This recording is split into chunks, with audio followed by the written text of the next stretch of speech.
ibang tao na baka mabura na yung mga stalls, yung mga outlet, no? Baka mawala.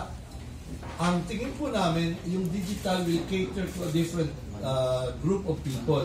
Yung pong ayaw pumila, ayaw maulanan, ayaw maarawan, yung mga walang parking, yan po yung mga deterrent sa pagtaya eh. Nakakatamad naman, pupunta pa ako. Kaya nga kung nakita nyo yung iba, merong sa Grab nakikipataya. Kasi nga, hindi mo lahat gustong pumunta ron. Dahil yung mga iba naman, siyempre, hindi pa ako lalo.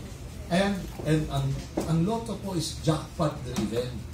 Mas lumalaki po ang premyo, mas lumalaki po ang mananayak, ang base dumadami. So paano lalakas ito with the digital, yung mga traditional na lotto outlets? Kasi po, mas madami pong tataya kapag malaki ang pot na magagawa ng digital. Lalaki ang sasali, lalaki yung pot. Doon po lalakas pareho. And kung manalo, maswerte. Kung hindi manalo, nakatulong sila sa kababayan nila, baka kamag-anak para nila matulungan namin.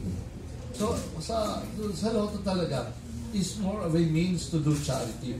Lagi kong sinasabi sa mga tao namin na let's not lose focus on charity. Our reason for being is charity. Kaya tayo nagpapalaro dahil sa charity. Yung iba pong nagpapalaro, isa lang ang habol nila, bottom line lang po. Kung magbigay sila because of the corporate social responsibility.